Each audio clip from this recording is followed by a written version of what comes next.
Cimmeria by Robert E. Howard.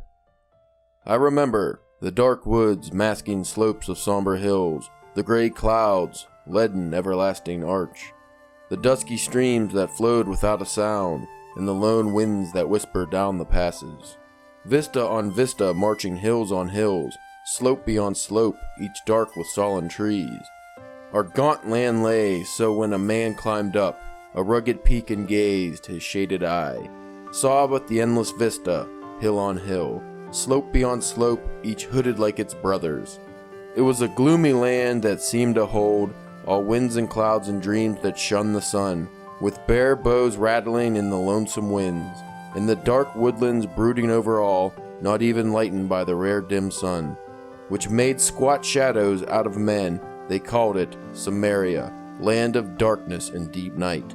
It was so long ago and far away, I have forgot the very name men called me. The axe and flint rip spear are like a dream, and hunts and wars are shadows I recall. Only the stillness of that somber land, the clouds that piled forever on the hills, the dimness of the everlasting woods, Cimmeria, land of darkness and the night. O soul of mine, born out of shadowed hills, the clouds and winds and ghosts that shun the sun, how many deaths shall serve to break at last this heritage which wraps me in the gray? A peril of ghost? I search my heart and find Cimmeria, land of darkness and the night.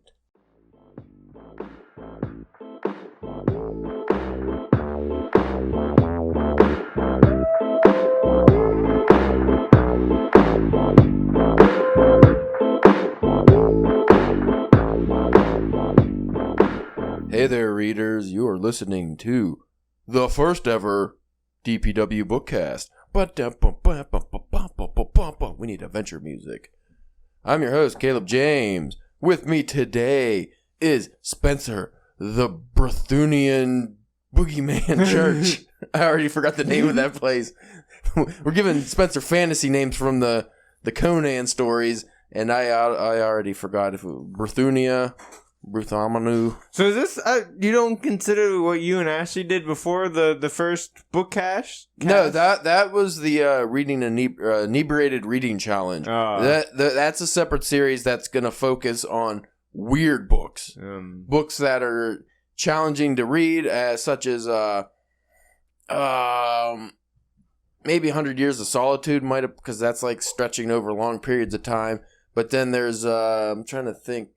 There's a series where there's a few books where like whoever wrote it he wrote the whole book without like the letter E. I mean, they're just weird things like that. Like we'll focus on stranger books. Okay. But the BookCast, this is more of a read along for you folks listening.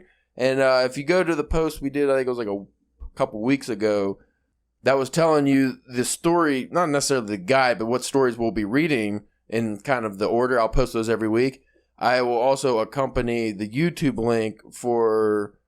I don't remember the channel. Somebody read them, though. Yeah. So if you don't necessarily want to read the books, you can listen to them. Yeah, because... Well, the stories, they're short stories. I mean, it only took me like an hour to read 3 of these. Yeah.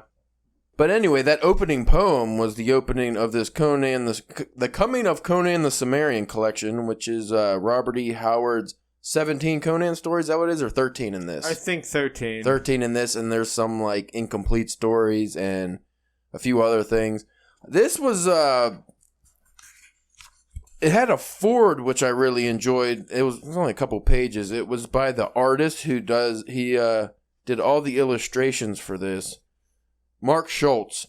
He did all the illustrations, and it really gives you the old-timey, like, pulp magazine feel, which I liked, except for, like, we were talking off air. The cover of this is cool, except for when you look at the girl's face close up. She's being attacked by a monster of sorts. He's carrying her oddly. You get a weird angle, and she has a smile on her face. That's gonna have to be like the thumbnail. The Zoom in on her face. It would just that'd be the thumbnail for whenever for this episode. Mm-hmm. And we were originally going to do an episode on Robert E. Howard before we actually got into the BookCast episodes, because he has a pretty wild life. But maybe we'll do a separate thing on that at some point. But just a quick, like a brief thing. One, he was friends with H.P. Lovecraft. Yeah. So and I've noticed the style, and not just the style of writing. He's like a easier to read version of H.P. Lovecraft. and a more focused on action, which I liked.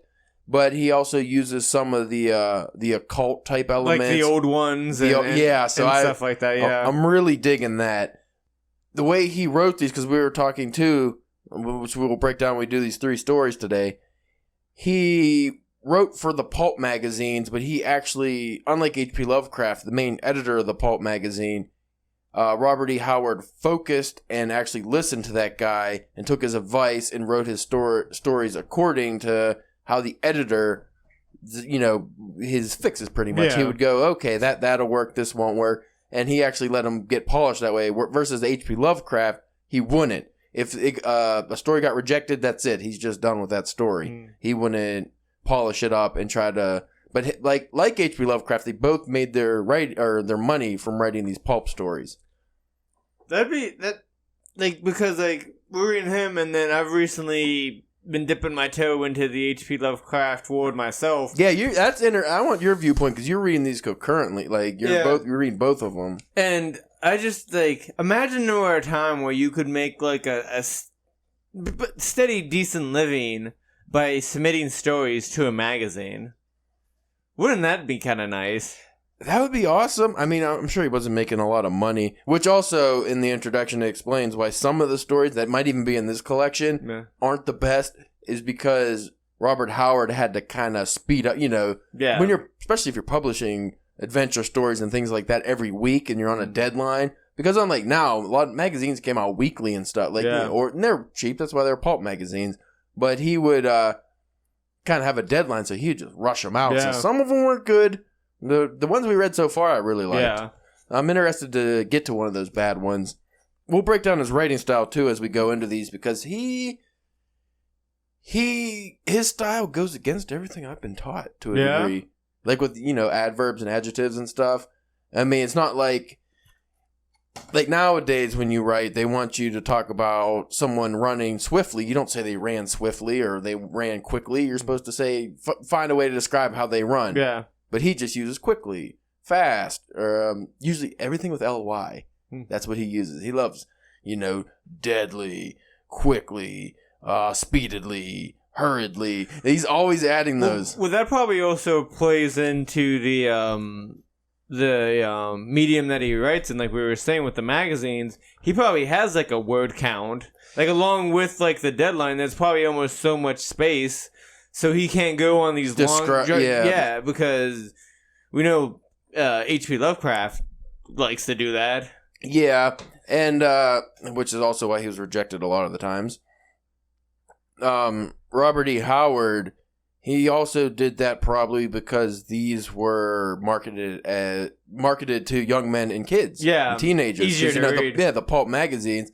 And when I was reading these, while all the adverbs and stuff stuck out to me, they also, for me, actually made the story fun. Yeah. Because it's all action, and it's just you're going through it, and you're not bogged down with the over descriptions, or it almost makes me want to add those into my work, but I know that probably wouldn't work out because that's not how writers write nowadays. Well, I mean, it probably just depends on the kind of story that you're doing. If you're doing a quickly past, action story, it could probably work well doing it that way, and then whenever you are writing maybe more of a drama or I don't want to say serious isn't the right word, but it probably it depends on the kind of story. If you're writing a more literary story, you might want to focus on describing things, metaphors and stuff. But if you're writing, like you said, an action story, just cleaving someone in the head's fine. You don't have to just really go into descriptions and things. And see, that's one of those a lot of times that's one of those the reader's imaginations can be better than yours. You leaving it kind of vague like that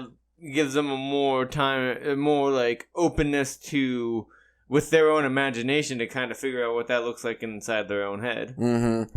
And the last thing I kind of wanted to say about Robert E. Howard is that, because rather than just going, because you can Google this, or if you read the introduction, you could get how Conan came about. Yeah. But I just like that a lot of authors, which I think it says in here, Bram Stoker, when you think of him, you just think of Dracula. Yeah. Can you name any other work? No. And there's a lot of writers like that. They get pigeonholed by just the one main character. He created Conan, but when I ever, like, until recently, whenever I heard of Conan, I didn't know who wrote it. Yeah. Like, I was like you told me Robert E. Howard, I wouldn't even know who he was, or, knew who he was. But nowadays, you don't really get characters like Conan. You don't get you had, like, Spider-Man stuff, but that all came out in, like, 60s and 70s, too. So you don't really get these kind of iconic characters coming out of fiction nowadays. So I thought that was cool. But he wasn't really bogged down by just Conan, because he wrote a lot of other stories that weren't Conan, and they also were pretty popular. Yeah. And they've been revived in comics and different mediums. So that's pretty. I always thought that was pretty interesting, because, I mean, can you name a modern, like, after 1990 character, say after 2000, a character, like an iconic character that was created in fiction? Not movies, just... Yeah, especially in just, like, literature, like... Outside of the horror genre, because, like, again, that was 80s and 90s, but you had, like, Jason, and Pinhead would be a better example, because he was in the Clive Barker novel, but I can't really think of any, like... I would be interested to see some people... Could you throw, Dexter in that? Because he was originally a book series before he became, Maybe, but would you say he's iconic? Like, if you said to a random person, now, Dexter... Well, not now, probably. Yeah. Like, 10 years ago, you probably could have. Even like a Game of Thrones, you just ask a random person, like, who Daenerys Targaryen is, they'd be like, I don't know, fucking porno actress? Yeah. Like, who knows? Oh, also, before we go into that, just like with that opening poem, I was pleasantly surprised, because he throws some poems in throughout, we were talking about how the first poem doesn't really rhyme. It's not a rhyming poem, but the other ones in the stories are that he throws in there. And I really enjoyed the way he writes his poetry. I thought it was also kind of like his prose. It throws imagery at you. When you see it, it's kind of action packed almost. Film me at like the beginning of a story break, like, part one ends, and right before the second part begins, there's a little mini poem. Like it really adds to it. Yeah, because just like when you read the Cimmeria poem, he uses words like brooding and shade and, squat shadows. And, like, he's really painting images for you, which I really enjoy. He's really good at that. That wasn't the right name of that. The Phoenix on the Sword, Spencer. Oh. You fucking... I'm a loser. Bootharian jabroni. This first story in the collection is The Phoenix on the Sword. This is his first actual Conan story, which I think he repurposed, right? I think that was in the introduction. I want to say it was from he rewrote an unpublished Call story, which Call was like pretty much like a Conan type of barbarian character. Because there's Conan, Call, and then Solomon Kane. Is that the other guy? Those are kind of like his big three characters. Yeah. Yeah, he wrote this story. It was published in Weird Tales in 1932, so keep that date in mind when you go into something like this. So but again, it's like an adventure story. These are adventure stories, so they don't really...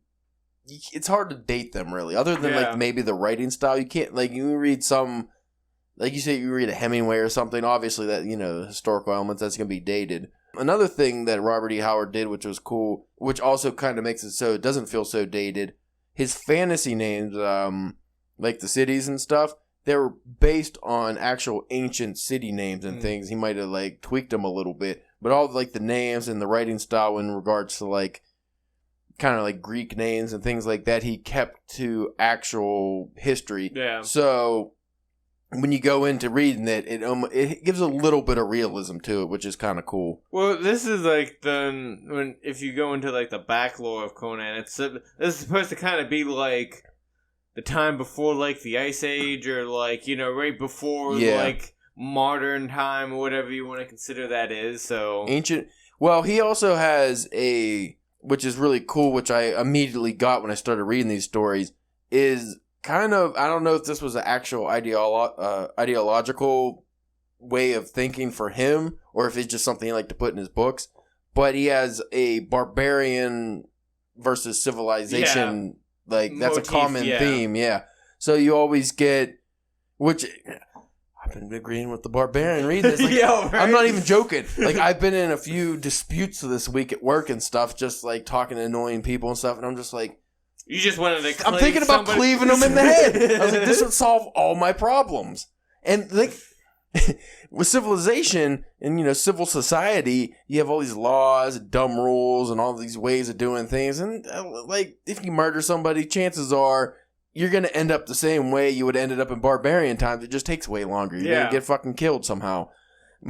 Or in prison, one of the two. But whenever I get into some kind of dispute, I just think, if I cleave this guy in the head, he'd leave me alone. It'd be done with, or just beat him up. So, but he took it more seriously. Obviously, he breaks down these themes in a way where you can always see the barbarian side. So you definitely lean towards barbarianism being the preferred way to handle things. And just reading these first couple of stories, don't you just want to go out and get a tan? Don't you just want to be really tan? Get real jacked and just start taking a sword with you everywhere. Yeah, some of these swords I didn't know why he had to be mostly naked though. I didn't understand that, but we'll get into that. The plot of The Phoenix on the Sword. The very first Conan story depicts him as a king, which means that when writing later stories placed earlier in Conan's life as a thief, pirate, mercenary, etc., Howard and the readers already knew that the character was ultimately destined to become a king. We also talked off air about how we thought it was interesting, but kind of lame in a little bit, that he started off with an older Conan being a king, because in all the other stories he's going to survive from his youth. That takes away some of the dramatic elements. But again, when you're reading pulp magazines back in the 30s, you could just go into a random one. You didn't know who Conan was. You're not. And if you didn't read the first story, you're good. Yeah, and what's the chance of extra copies of those being later on? And he probably wrote that story before he was oh wait, I could do so much more. You know what I mean? Just whatever, Yeah. Though it is kind of cool reading the other stories, being trying to, because none of the stories are in order at all from the way he wrote them. So as you're reading each story, it's kind of fun to piece through so this happened before or after this story, or trying to figure out, because he's in vastly different places a lot of the time too. He hasn't even been in Cimmeria yet, right? So far, he's just talking about being from Cimmeria. Yeah, he started off as the king of Equalonia or whatever it is, and then he was, I think the second story, I forget what place it was, but it was a battlefield, and pretty much would have been Iceland or some Nordic country, and then the third story, he was, I think, in a more southern, almost got an African country, maybe, something like that, or a more southern country. Yeah, it's pretty cool, but these are all kind of based around, a Nordic area, Iceland, Finland, those kind of Sweden, those kind of places. But the Phoenix on the Sword begins with the middle-aged Conan of Cimmeria attempting to govern the turbulent kingdom of Equalonia. I still don't know if we should have listened to the version on YouTube just to get the names right, because Aquiloniae, Equalonia, I guess. Conan has recently seized the crown of Equalonia from King Nubididis after he strangled the tyrant upon his throne. Fucking Nubididis. See, I like that because we can make fun of Nubididis because he was definitely a white guy. Yeah. However, his rule over Equalonia is non-existent, as Conan is more suited to swinging his broadsword than signing official documents with the stylus. The citizens of Equalonia, who originally welcomed Conan as their liberator from Numidididibidibidibidibidis tyranny, have gradually turned against him due to his foreign Cimmerian blood.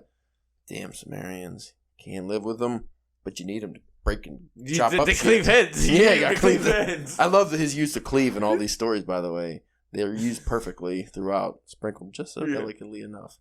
Anyway, at some point, there's a fucking... a minor revolt going on against Conan because there's this orator. Do you remember his name, Spencer? Wasn't even if I remember it, I wouldn't be able to pronounce it. I thought it was an easier one to pronounce. Not Grommel. Ronaldo. Was Ronaldo the... Wasn't something... Maybe. Short story, but there was a lot going on in it. Oh, yeah. Ooh, and then do you notice a lot of times in the Conan stories, it starts with somebody else? You know what I mean? Yeah, it doesn't start with Conan. Yeah, the story never starts with Conan.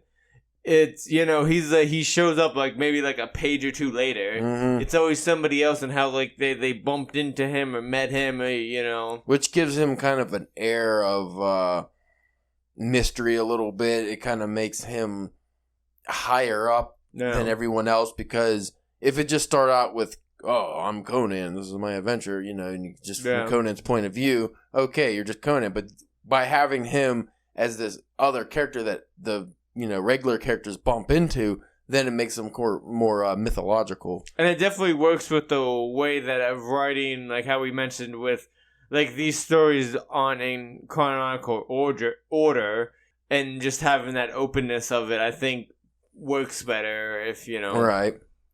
But anyway, the citizens of Ecolonia, they had, while Conan was their liberator from the Numidius tyranny, at some point, as things always do, it might not even went south. They just kind of forgot that, how bad the tyranny was, and they started to go against Conan mainly just because he was a Cimmerian. He was a foreigner. Well, wasn't it just like, I got I feel like it was mostly just that one guy. Yeah. That one guy didn't like him, so he wanted to get rid of him. He wanted the throne, didn't he? Or something yeah. But they have constructed a statue of Numidides. Oh, Numidides. I guess that was easier than Nubidoobidoo's. Sometimes words pop out you later. Anyway, they had constructed a statue of Numidides, memory in the temple of Mitra, and priests burn incense before their slain king, hailing as the holy effigy of a saintly monarch who was done to death by a red-headed barbarian. And then we got the Rebel 4 formed, and we got some guys, and I don't want to go too far into breaking because this actually breaks down the whole story. Yeah. But I think it was Ronaldo. Whoever it was, he was a poet, and he was back then, which is based off of Greek poets, I believe. Like the Greek poets and even like Roman stuff, they were orators. Yeah. They told stories out loud in a poetic fashion, like Homer, the Odyssey, Iliad, things like that. This guy is sowing those seeds of discontent, of doubt in Conan's abilities to be king, and he has a plot to take over the kingdom, maybe? Who knows? And then there's also another guy, which this is kind of more on the H.P. Lovecraft side, Thoth Amon, who is a wizard, and he is a slave to another man because he had a ring that was able to bring about serpents of the other world, the old ones or something, who was here before humans, and this gentleman manages to maybe get his ring back and cause mischief. You don't know. It's like a intertwining story. And then there's obviously, as Conan stories always have, a giant battle that ends things or begins things or just throughout. Oh, I won't ruin it for you. 1 to 10. No, we do whiskey shots here. 1 to 4. 1 out of 4 whiskey shots. What do you give this story? I give it a 4.5. I really liked it. Yeah. And, you've always heard like, oh, they should do like an old man Conan movie with Arnold now. Could. And, I always thought that was, like, a cool idea in general. Mm. But now actually reading this story, like, I think that could be really cool. And he was still fucking shit up. Yeah, and I was going to say, like, as not to, like, spoil the story or whatever, but Conan still wins. Like, he always wins, at least so far. Well, you would think, like, maybe with that, that could maybe be the last Conan story. You never know. With not going through the rest of the collection yet. But I thought that even at an old man age, he's still messing people up. How did you like Howard's way of writing the fight scenes? I really enjoyed those, too. Oh, yeah. He did a really good job of kind of not overdoing it, but making it enough so you can actually visualize the fight happening. He's really good at that. I'm trying to see if there's a little excerpt here I can find. Well, you know what? Like I said, I took some pictures. Mm-hmm. On my phone or this because I don't want to highlight the book. I'm not a highlighter. I don't like ruining my books. No, some people do, but I don't want to. Yeah, I probably should have zoomed in. I don't know. I just had a whole page. But yeah, he does a very good job of describing not only in the fights but just stuff in general in a way that it gives you enough that you can picture it clearly without it being like a hindrance or bogging you down or feeling like a chore to read. Yeah, because I've read some certain things from other authors, even action scenes that I'm just like, this is too much, or it's just boring, or it's overwritten. Howard, he keeps a really good balance of not doing that. Oh, this was just more about the the H.P. Lovecraft elements. Just a random excerpt here. He came upon a wide stair carved in the solid rock, and the sides of this is like a dream state, by the way. And the sides of the shaft were adorned with, here we go with the H.P. Lovecraft words, esoteric symbols of ancient symbols so horrific and horrible that King Conan's skin crawled. The steps were carven, each with the abhorrent figure of the old serpent set. So that, some of this is in shadow, sorry folks, so that at each step he planted his heel on the head of the snake, as it was intended from old time. But he was none the less at ease for all that. So in his dream state, he's walking up a staircase made of carved snakes. Yeah. And then he goes into some kind of old temple, and it's very H.P. Lovecraft-esque, which I really enjoyed.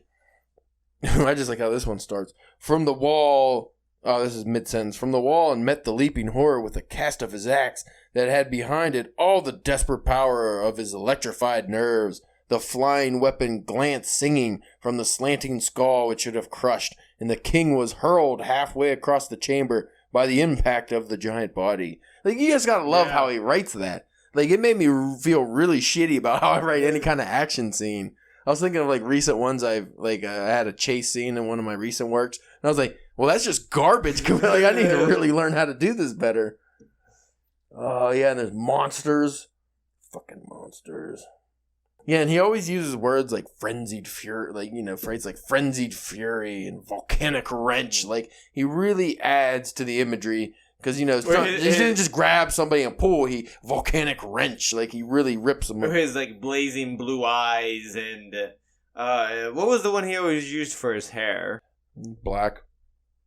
Yeah, but, like, I feel like I don't remember. Oil slick black, that's what I'll say. No, it was something a little cooler than that. I should have highlighted these on my phone. That would have been a good move. Next time. Yeah, well, you know how we do things. We don't play them. Oh, that's an awesome one, too. We'll get to them in the next story. Okay. But, sexy fucking Conan with his muscles all... I'm sorry, what? No. Sorry, we got cut off for a minute. He just cut off and get all creepy. Yeah, so I really liked the first story, but... the second story was my favorite. I think, yeah, out of these first three, the second one, for some reason, I don't know why. Get a look at this bad boy. I think it was just the writing of it I really enjoyed, and the imagery. The Frost Giant's Daughter. It was a really cool story, and it honestly, out of these three Conan stories I read, it was the one with like the least action, I believe. Yeah, it was just him chasing a bitch. I mean, really. She was kind of a bitch. Let me see if I can find a synopsis here. I wish I could find one that's not on Wikipedia. Well, so you know that it's actually... No, the Wikipedia gives like a fucking 80-page plot. Like, it breaks the whole plot. It doesn't just have a synopsis. Alright, here's the Frost Giant's Daughter. On a snowy field somewhere in Nordheim. I'm thinking maybe Norway? I don't know. Yeah. Nordheim, likely along the border of Asgard and Vanaheim. And I also like you have Valhalla talk and Asgard and things like that. A battle between Conan's Aesir. Hey, they broke down your word. Because in here it's written A and E are connected into one letter. Yeah. And it's weird. But this one actually breaks down as A-E-S-I-R. So it's just Aesir. Anyway, Conan's Aesir companions in a war party of Vanir ends with Conan, the sole survivor of his band. The giant battle folk. Everybody died, but of course Conan. And still alive. He's a badass. But he's the only survivor, and he's facing the final surviving Vanir, Heimdall. Conan is victorious, but so weakened he collapses onto the battlefield. Almost losing consciousness, he is startled by a woman's laughter. Weird thing to see on a giant icy battlefield, or hear rather. Like, you hear laughter, you're like, what the fuck's going on? Maybe you're hallucinating. Maybe you got too much blood loss. Especially like a female laughter. Mm-hmm. And though his vision is foggy, he sees a beautiful, ivory-skinned woman stand before him. The enchanting, pale golden-haired beauty taunts Conan, who cannot tell if she is Vanir of Azor, whatever that word is, challenging him to rise from the snow. Oh, you can't tell if he's Vanir or Azor. The Vanir are the enemies. Okay. But he can't tell if she's challenging him to rise from the snow and follow her, or something else. Her mocking attitudes overwhelms Conan's weariness, and he pulls himself up and lunges at her lustfully. And I won't go more into that, but what I loved is He is a madman. Yeah. Because he's following this lady. And he follows her so far. And there's the descriptions too. There's so much ice and snow and everything. It's like quite laborious. Like, he's almost dead. And because he's definitely wounded from the battle. Because it's like feet of snow. Like. Yeah, there's just lots of feet of snow.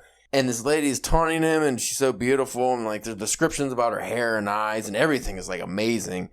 And then he just kind of gets furious with his madness for this woman. And then all of a sudden, shit gets real when she leads him to like her brothers, which are ice giants. And that's what she does. She finds the lone survivor of these battles. And I don't know if this is based on mythology, but I think it is. And the fucking ice giant brother, whatever family, they just murder him, I guess. Yeah, they can eat him, yeah. Something. That's what giants do. Well, unfortunately for these poor giants, they didn't realize Conan fucked shit up. And Conan did fuck shit up. He meets these two icy gentlemen and proceeds to cleave them in various ways. He fucks them up. And then the girl isn't laughing anymore. And she, like, takes off because before she's just, like... Staying just ahead of him. And, like, he does this awesome, like, way of describing, like... It doesn't even seem like her feet are touching the snow. It's almost like she's flying or floating or something, yeah. And she's very ethereal and spirit-like, and you could tell she's definitely, like, a god or a princess or something like Whatever that. this species is. Yeah. But then when Conan just murders the shit out of her giant brothers who have never been murdered the shit out of, things get real, and obviously the adrenaline's pumping now, and Conan's just angry and just wants this woman for himself. And a little rapey vibe, a little rapey. Tiny bit. 30s. Molester, 30s, you get it. And he goes after this lady. You know, since the 30s, he goes after this broad, right? And now she's not so much just staying ahead of him. This dame. Yeah, she stops laughing, and she's frightened. She's like, this never happened. I need to get away from this guy. You're crazy. And she runs, and because the snow and the ice is so thick, like Conan's sinking, and he's trying his hardest, and his exertion is extreme, and he's like dying still. So she gets like out of sight. She's so far ahead of him.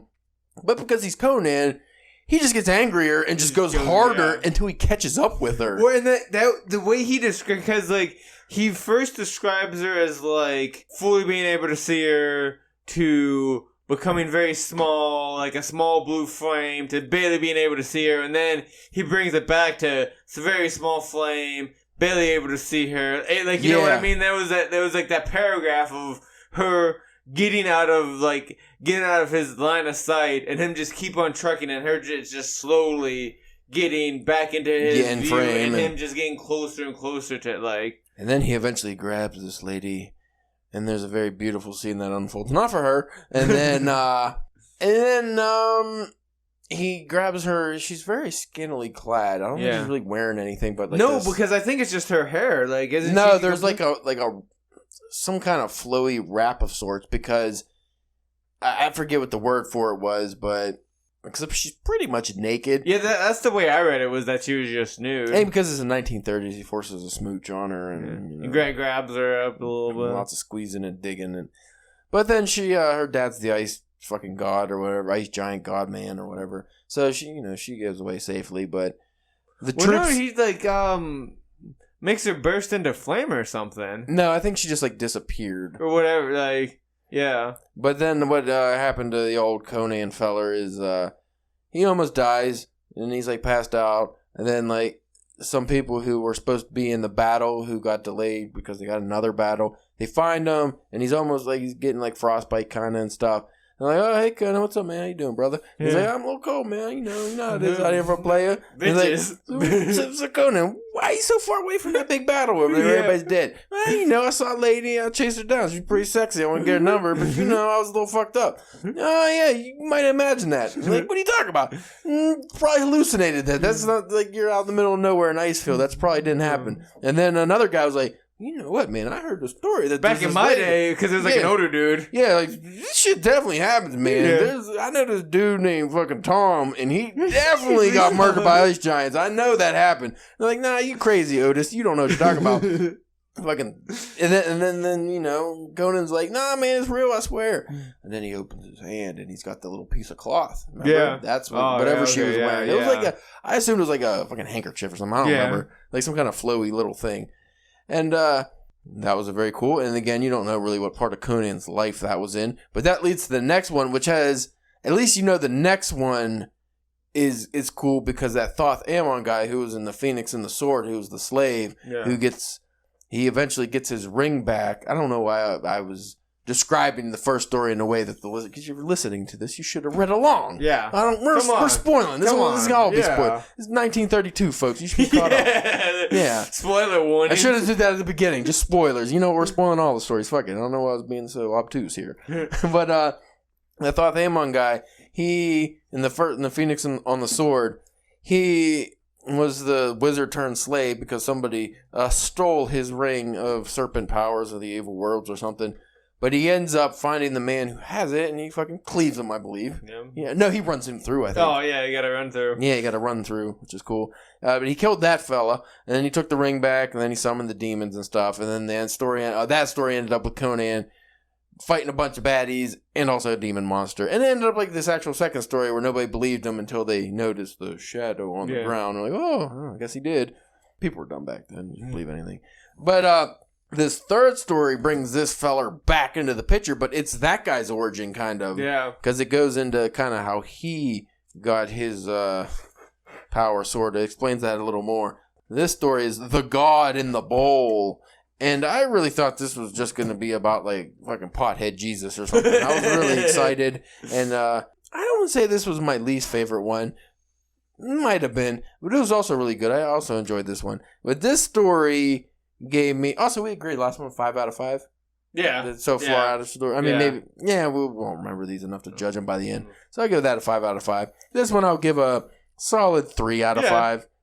This one had more H.P. Lovecraft elements because you're in a temple and there's some... the monster that's some... It turns out to at least be a serpent, but it's still like, you know, the guy who sees it goes mad. It throws in the H.P. Lovecraft madness, and it makes you think, who stole from who? No, because H.P. Lovecraft was writing about madness in like the 20s and teens. Well, so. I do believe in that introduction or whatever. They were talking about like how because they were friends. Yeah, they were buddies, and they would play with each other's stuff. And H.P. Lovecraft actually disliked that Robert E. Howard used like real elements from history in his stories because he felt like that was you shouldn't do that, and he had some probably racist reason for it. Which so far, like in these first 3 stories, not like that. We were worried about like if like racial or anything like that. I didn't get any of that. I mean, I forget one of the monsters in one of these stories was like dark skinned or something, but he was also clearly a monster. Yeah.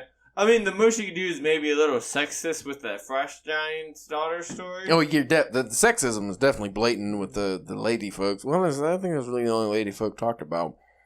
Yeah, as far as like the monsters being black or something, the way it's written, it's not like you'd ever think they were black people. Yeah. They're like monsters, like fucking lizard things, and like they're clearly monsters. So again, we're not deep enough into the mythos here to get that. But the God in the Bowl, Conan plies his trade as a thief in the city of Numalia in the kingdom of Numedia. He is caught while attempting to steal a valuable object from a museum and become the suspect in the death of the museum's owner. Now, I completely missed the museum part. I thought it was a temple. I got the feeling it was like a religious temple, but I guess it might be this. I thought it was just like that dude's house. The guy. No, because he had to sneak in. Remember? Yeah, but house by temple, like castle-like thing. Yeah, you kind of got that. It never said the word museum anyway.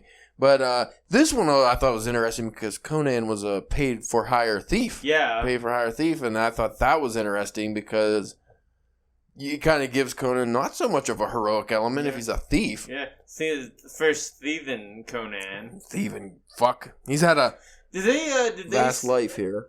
Did they say who paid him to steal it? Or it was we'll break it down for you folks. Right.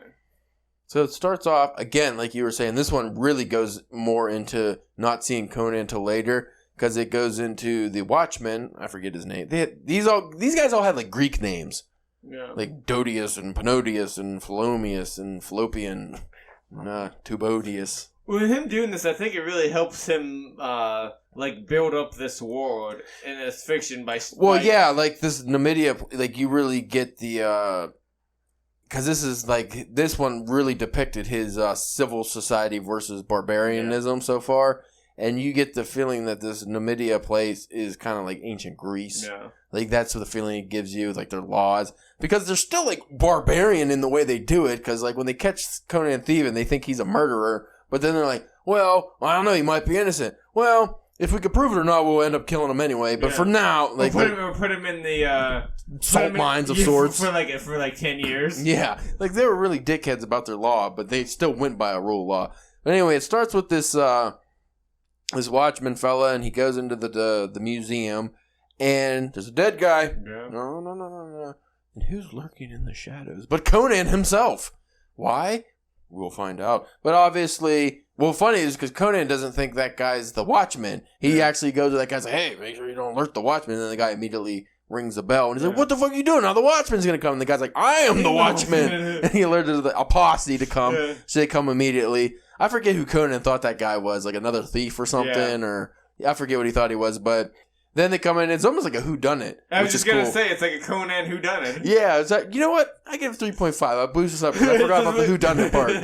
And it was really, it was fun. It's Knife Out meets Conan. Yeah, I like that. I still gotta see that movie. Me too. It's not on demand yet. I don't want to fucking... It's still in the theater. Is it? Yeah, I was thinking about going this weekend. Maybe I'll go tomorrow. Anyway, Conan, he's defending his honor in the greatest way because they just want him to be, like, disarmed. And there's like, oh, he's clearly the murderer. Dead body, random fucking naked guy. Mostly naked guy. Yeah. And he's just like, nah, I'm going to sword you to death. And they're like, what? And they're like, that's just his answer. He's just like, nah, you come over here, I'm just going to murder you all. He's like, I'm not the murderer, but if you come over here, I'm going to murder you. He's like, I'm not opposed to murder at all. Get this straight.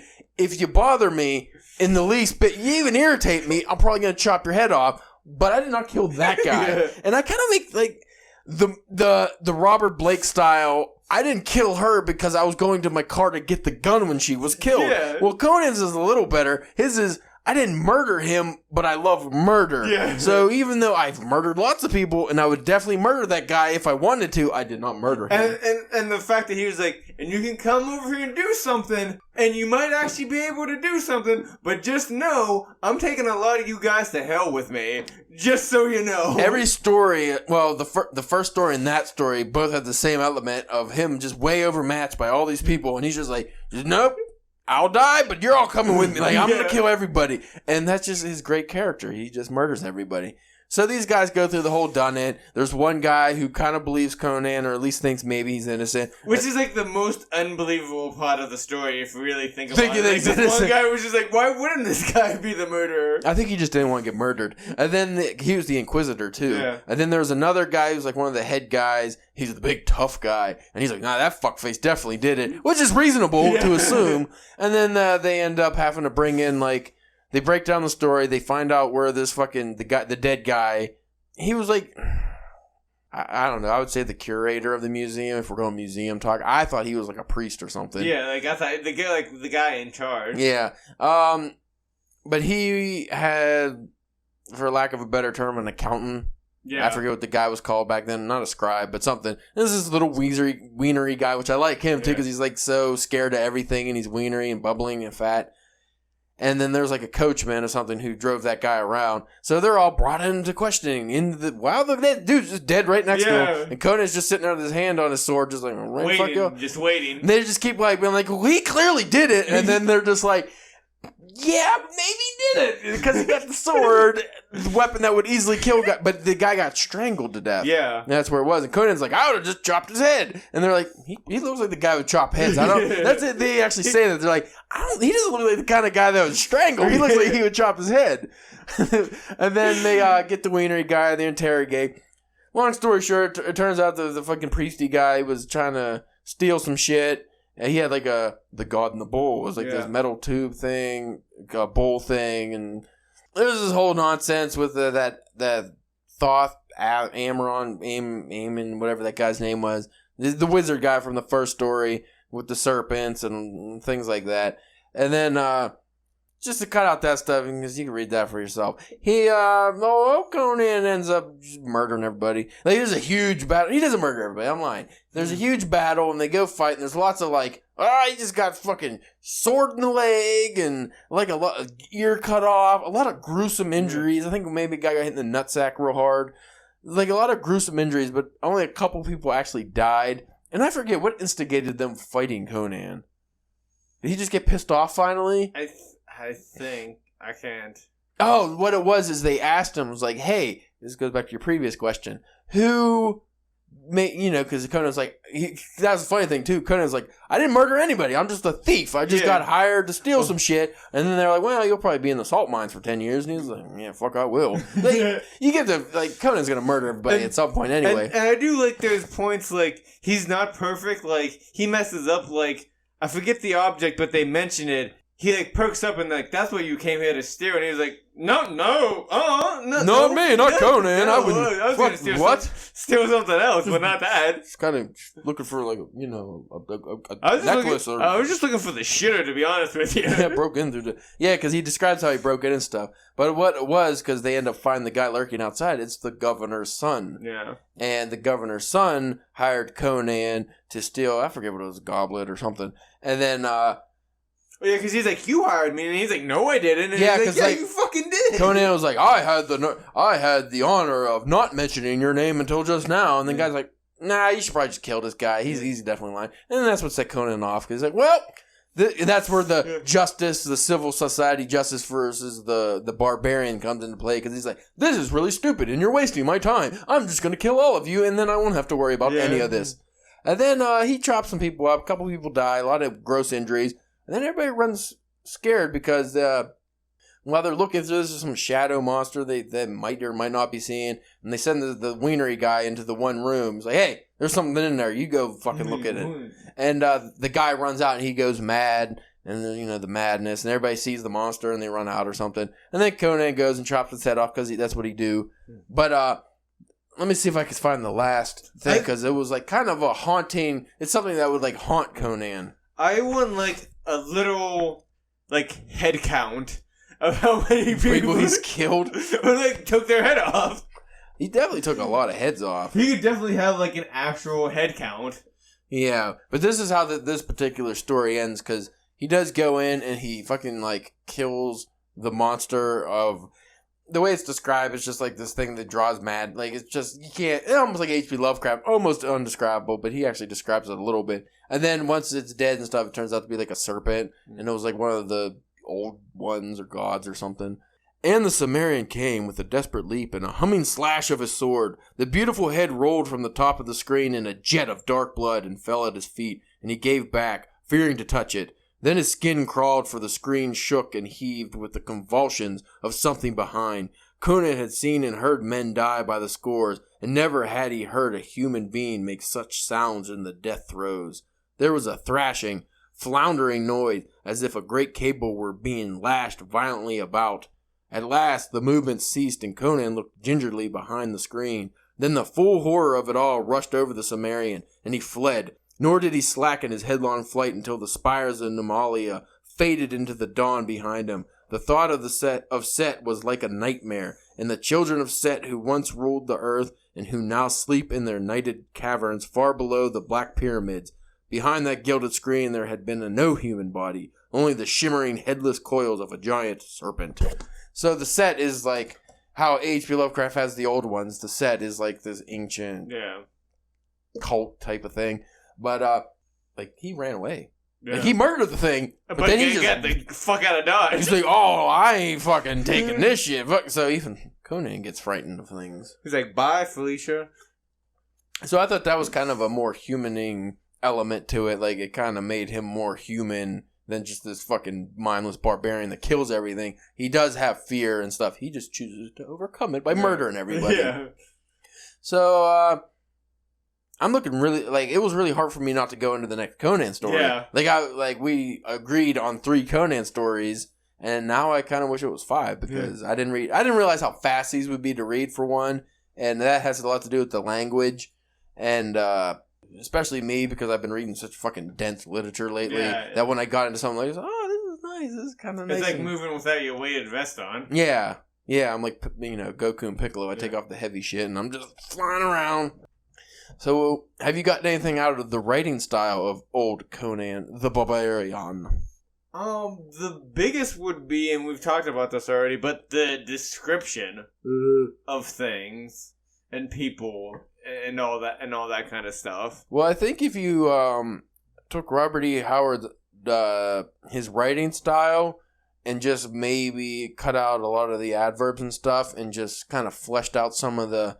See, again, though, I feel like that almost takes away from the action. Yeah. Like how that last one, he I think it said something like he walked gingerly.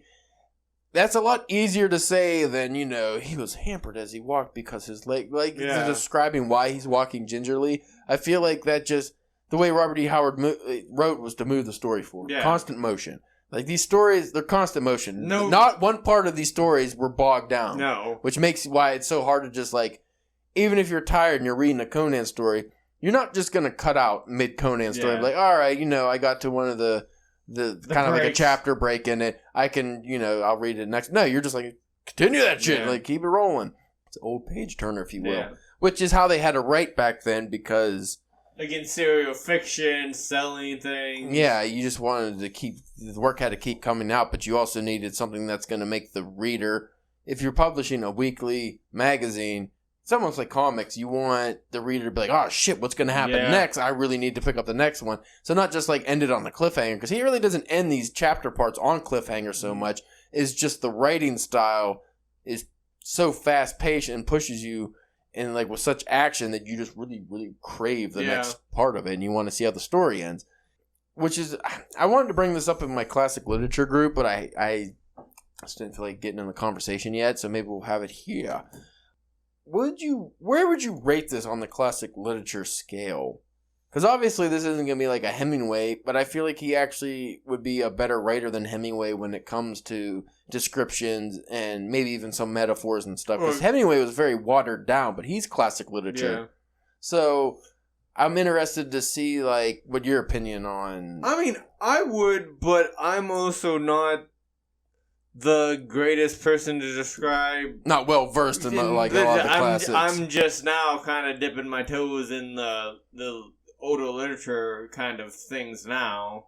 Well, just the writing style. If you go with that, we'll exclude the story in the the pulp style stories. Yeah. Just go with like if you compared Robert E. Howard's writing style to Stephen King or even like a Neil Gaiman, who are especially Neil Gaiman because he's borderlines on literature, but he's still considered like more of a pop writer, and Stephen King's obviously more of just a pop writer. Yeah. So where would you compare his writing style to them? Would you say it's more verbose isn't the right word because he's not real like super wordy. He's streamlined. Yeah, he's streamlined, but I would say the way he tells his stories and stuff, like a level deeper than at least the Stephen King. Yeah. Well, and then I think what helps him is that could help him with the literature article or like argument is the kind of stories that he's telling, like not necessarily like the hero's journey, but kind of like the hero's adventures. Yeah, like there's these big, grand kind of things for the most part. Well, his stories are clearly very formulaic. Yeah, you already get that from the back, like. If you get the formula, you kind of know how all these stories will probably end. But the formula is good. The formula is good. The formula is great. It works. See, again, that's hard, though, because even though like people would never consider like Stephen King classic literature probably like at any point, even 100 years from now, a lot of his work does borderline that. Like, at least the imagery he presents and stuff. So when you go like something like this, it's the classic literature writing style, but... It's just the content itself. So I'd be also interested to see if he's... Because, like, the poems, when you read the poetry in here, it's definitely deeper than what you just think is, like, regular, like, poetry that would be in an action story or something. So I would be interested to see if he has, like, more literary type writing out there. It's also... It boils also down to that argument that we've had multiple times on what is literature? Like, what are the things you have to check off next to it to be like literary fiction? This is this is literature. Does it have to be like all wordy and not really tell a story and make no goddamn sense most of the time? Is it supposed to, just be a circle joke about how great your writing skills are. Like, so I feel like a lot of it is just content. Because like I said, I would say Robert E. Howard, his writing style would fit more literary. Like if you just got like a random excerpt from one of these stories and had some literary snob read it, did tell him it was a Conan story, you'd be like, hey, this is just like a classic, more of adventure story. Like you think of like Don Quixote. Like, that's like a classic action novel, but it was like the first novel. But that's obviously a classic fiction. But if you took one of these literary snobs and had them read this and just be like, hey, this is like something like Don Quixote or something, would they be able to think like that was actual? Would they read that and be like, oh yeah, I could definitely see, that's got merit. That's definitely like a literary. Or would they just be like, no, that's clearly rubbish. That is Pulp Fiction nonsense. I don't know if you could do that, Robert E. Howard. I feel like if you just read a random excerpt without knowing it was Conan, you would think the writing style was on par with some of the better writers of the early 20th century. And I use Hemingway as an example because he had the most basic of writing styles. Like he popularized the short, punchy sentences, not using big words. Even his metaphors, I didn't feel like were too grand or anything. And he definitely wasn't like a F. Scott Fitzgerald type of writer. Like, obviously, Robert E. Howard's not a Fitzgerald or a Proust or even... See, okay, here's a better comparison. Him and H.P. Lovecraft. You read some of the Lovecraft. Yeah. I feel... Because, like, Lovecraft gets lumped in with the literary classics to a degree. Like, he's on the cusp because, again, he was writing pulp magazines. But his writing style was on par with, like, an Edgar Allan Poe type of... See, I would say HP, because I call him HP because we're cool. Yeah, your buddies. That I would say that he's closer to the literature than Mr. Howard would be. But is that just because he's so verbose and you don't understand a lot of what he's talking about? Yeah, pretty much. Pretty much. I don't know if that's how I view classic literature. Yeah, that's how I But I don't think that should be the way it is. But then again, like I said, though, because you haven't read Hemingway, if you read Hemingway, there's no misunderstanding of what he's writing about. It's almost boring because of how basic everything is. I'm gonna say, what happens in a Hemingway story? Like, what kind of things happen? Is it just like guy fishing, being alone in the woods? Okay, here's a good example. We'll use The Old Man and the Sea because that was the only Hemingway novel I read that I really liked and that I actually would say it was a masterpiece. Because I read 4 of his novels, all his big novels, and parts of them touched me, and some of the writing was alright. It touched me deep inside. But The Old Man and the Sea, I would actually classify as beautiful literature. Okay. Just the imagery he was able to paint, which also was amazing because, again, his basic style of writing, he's not using big words, he's not using these crazy sentences, yet he still painted these images, in that story at least. But that story is just about an old man who is dirt poor, and there's like a little kid who's also dirt poor, and the little kid likes the old man, and the old man ends up going fishing, and he wanted to take the kid, but the kid couldn't, and he's hoping to catch some fish because he's been... I forget. I want to say it's been years since he caught a fish. And this is obviously the feed. Yeah. He either sell it to make money so he's starving and all this shit. Well, he catches the biggest fucking fish, right? It's so big. Yeah. The biggest fish. You see the guys putting their hands out, I got to put bigger. You think of fucking Liam Neeson's cock, bigger. This dude got the biggest fish there ever was. That wasn't a goddamn whale, which is not a fish. That's a mammal, I believe. And he got the damn fish, but the kid didn't come with him because of circumstances, so he can't reel it in because he's old. So he does all this fucking elaborate shit to kind of tie it to his boat. He's like, all right, all I gotta do is go back to my village or whatever with this fish, and he's gonna be the biggest hero. They see this dude got this big fucking fish. Holy shit, because everybody kind of made fun of him. He never caught fish anymore. He was old kook. And kind of has the thing about honor and respect and stuff. And then, this old man, his fish, nibble, nibble. What the fuck is eating my fish? This goddamn sharks. He's got to defend against this because he's dragging this giant fish in the ocean, and it's bleeding because he's harpooned it or whatever he did. And now he's constantly fighting off these sharks. He's all old and shit. There's no little kid to help him. Because there's like this big thing about him and the kid. And even if the kid was there. Would he be able to? Like, yeah. He might throw the fucking kid into the water so the sharks eat him and leave him alone for a minute. He gets back to shore finally. And he pulls up. And it's all eaten. Fish is all eaten. And he's his head's still held high because everyone can see the bones of this. Oh, okay. Because he can still see the skeleton and stuff. Everybody's like, that man caught the biggest fucking fish anybody's ever caught. Clap, clap, clap, clap. But it's almost, it's like, you get a hint of melancholy there because he got the fish, but he didn't get the fish. If he sold that fish, he would have been rich. Like, it was a thing. And, how did we start talking about that? Because I was asking you what Hemingway story... like a general Hemingway story. Like what are those stories about and why that would be. But see, like when you just a lot of people hate Hemingway and rightfully so because some of his stuff is boring and stuff. But not besides the alcohol and the being a misogynist and all that. And most of his stories actually deal with war. That's like probably why I like that story so much because it wasn't just about war. Okay. But most of his stories deal with like honor, respect, the what masculinity really is, and just different things like the general fucking 30-something white man can kind of relate to. Yeah. And I could totally see why, like, the African-American audience would not read Hemingway. I get it. It's like, I don't even like Hemingway, really. But when you get something like that, that's what the difference is. It's not the story itself. It's all the undercurrents of what things actually mean and what, like, the outcome, the old man not getting the fish. Some people read that and say, oh, you just didn't get the fish. This fucking sucks. But it's really about, like, everything else besides that. So what about if you wrote a story... Because, like, okay, you say, like, Hemingway kind of always has, like, these underlying themes. And now, okay, I guess in Conan you could say, like, the civilization, That's, like, the main underlining thing. But, like, so if your story doesn't really have, like... If you're not trying to... Like, you're just telling a story, and you don't have, like... An agenda is not the proper word for it, but, a thing you're trying to push to...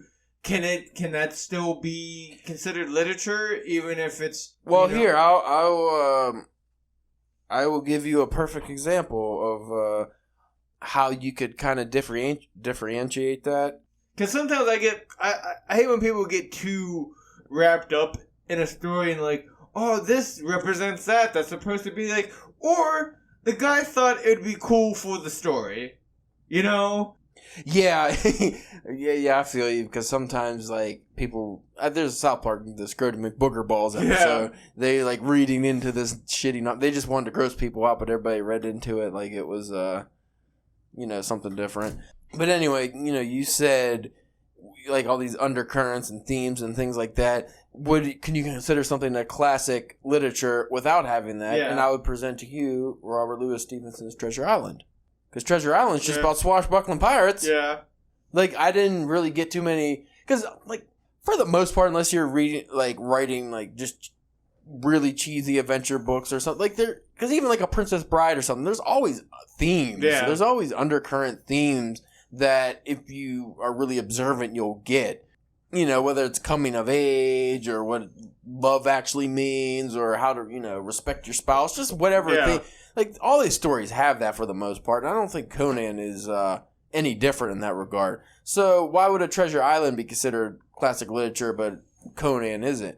I think that just comes with the times. Yeah. Because if you get, like we talk about Stephen King, well, in 100 years, things might be different in 100 years, though. In 100 years, maybe people will regard him as classic literature just because of the writing styles and things in the future will be so much different. You know what I like to, like, and it'd be hard because anybody who would do a whole, like, would read it, would probably know, but, like, to get, like, a Stephen King book and take, like, the name off of it and, like, or, his name off of it or whatever and give it to a person and let them read it without them knowing that it's a Stephen King book and see what they would, how they would react to it. And they were like, oh, this is really good. Oh, well, that's Stephen King that you just shat on not too long ago. Would they give them, if it was an anonymous author, but it was actually Stephen King, which is kind of like his Richard Bachman reasoning. But with I think that was more to do just see if he actually could sell books and like how good he was. Yeah. Not necessarily literary merit. I think those are one of those times where like you hear about writers who just like have these stories flow out of them. Yeah. So I think at that time too, he also had some extra stories that he wanted, and he didn't want to. There's 5 Stephen King books this year. But I would be interested to to do that experiment, because would they, like a Shawshank Redemption maybe? Yeah. Of course, that wasn't an actual full novel. What would you say would be a good novel that might be more literary fiction style versus just like a Carrie or something? Of his, maybe The Green Mile is like that series of short ones, but they have them in like a collection. Or even just like because a full book might be harder. Like some of his like short stories or something. Like give somebody a short story of his to read and tell them it's not him, and see what they if they would. Oh, he's just grocery like store. You've read it. The man in the black suit. Yeah, black suit. Like I could consider that being kind of like. That could fall into like literature because of like you could, I mean, when you read something like that, I could easily see that comparing to like Edgar Allan Poe's I don't know, like A Telltale Heart, or maybe like The Pit and the Pendulum or something, because like we regard all those as classic literature, but The Pit and the Pendulum is just about a man in a dungeon about to get chopped up, or the Cask of. What is his name? Monte Cristo? Oh, no. Automatio or something. He, I don't speak French. He, why not? I don't know. I don't like it. He, I mean, it's just about a guy getting walled up. Like, I mean, there's obviously other but actually Edgar Allan Poe is a great, example, because how many themes are in a lot of his stories? Not too many, if you think about it. I mean, you'd have to... You tell me. Like, The Telltale Heart, guilt is the main theme, but that's it. He kills old man because the old man has a creepy eye. That's not normal. And then he buries him in the thing, and then under the floorboards, and the cop comes, and he can hear his heart beating because guilt draws him to it. Now, his poetry always deals with, grief and things like that, but a lot of his stories don't necessarily... They're just... If somebody wrote those stories today in just a traditional modern writing style, you would just, okay, it's just a fun horror story. You wouldn't think of them as this deep. Of course, his writing style, that kind of goes to your point earlier about this fucking verbose writing style that you don't necessarily understand everything being said. That might have something to do with it. But back then, it wasn't necessarily that advanced, because a lot of people were writing like that. Yeah. Like Sleepy Hollow. What are the themes of Sleepy Hollow? It's just a fucking man with a pumpkin head. Yeah. So I don't know. I don't want to go into that too much more, because that's a whole nother... We did a whole episode on that. Yeah, well, I'm sure we'll do another one. We got a lot to say. But that was our first book cast, folks. I could talk about that all day. That's actually kind of fun. So Conan, I would say, deserves a spot. If you're going Hollywood actors, you go your Brad Pitt, your Tom Cruises. They're A-list. Yeah. And then you go your, I don't know, who's on the B list? Like your Aquafinas and your who's that? Zac Efron's borderline. Yeah. You go NBA stats. He's a 90. Like he's not maybe 89, 90 fluctuates. And but if you go, literary style, I would give Robert E. Howard a solid 86 on the literary scale. He might not be the finest classic literature writer, but he's higher than you give credit for. So far, 99 in enjoyment, though. 99 in enjoyment. I will give it that. I really enjoyed this, and if you folks want to read this, you're missing out. Yeah. Even check out listening to those YouTube videos, because I guess I listened to most of the first story, and it's still it's entertaining, and it's cool to the way I feel like you get the describing of things kind of come out a lot more when you're hearing somebody else read it to you. Are you turning over to audiobooks? No. Why wouldn't that apply to other works? Because I've already technically read it. Okay, you read it first, then listen to it. Yeah.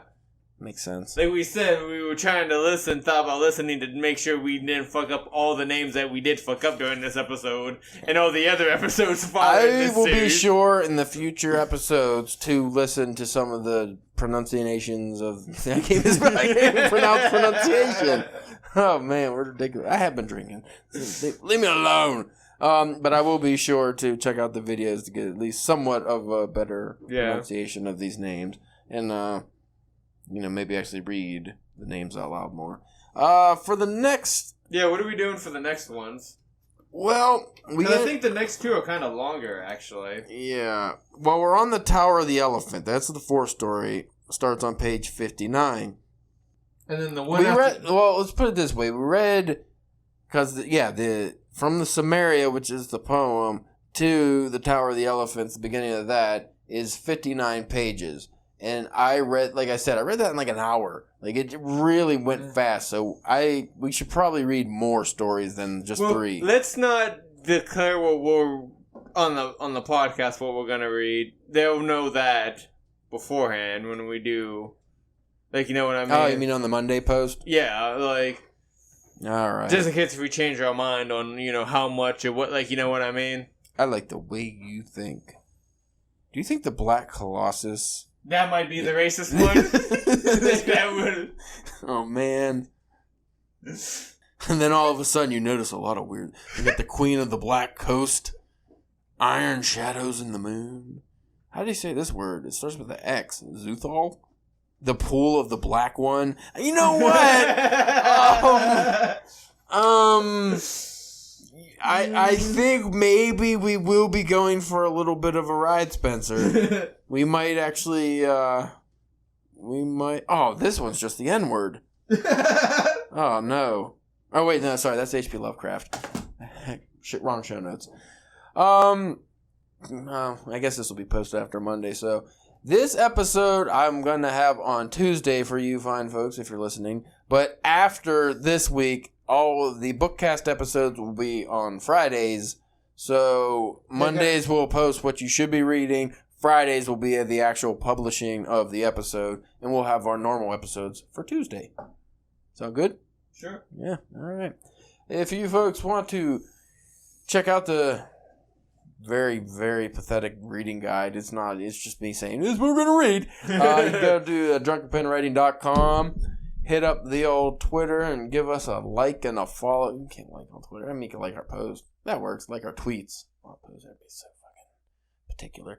Just yell at us, because that's all Twitter is for anymore. Yeah. Like, I've been getting so furious on there. Like, I don't even, on my personal one, I've been having a problem just wanting to talk to people, because everything's so goddamn negative. There's so many woke people on there. And, like, neither of us are even right-leaning people, but I get irritated at the left, and I, have most of those ideals. Yeah. Like, at least, I agree with most liberal ideas, but on Twitter, fuck all those people. Yeah. Nope. Joe Rogan was trending today about how shitty he is, and why is he so popular, and it's just because shitty white guys like him, and I'm like, well, I'm a shitty white guy, so that kind of offends me. I'm sure black people like him, too. A lot of black people said they liked him. I don't get into that. Yeah, just the old Twitter, Drunk Pen Writing. You can go to... We have Facebook still? Yeah, Facebook at Drunken Pen Writing, Instagram Drunken Pen Writing, and you can go to spencer.porn.buttplug.com, and you can... Fans only. You have to pay for that. That's, He's also got... I don't know if you folks know this. Spencer's got one of them pay for Snapchats. Yeah. You get those premium snaps. Premier. All nipples and butt hair. All right, you folks have a wonderful evening. Bye.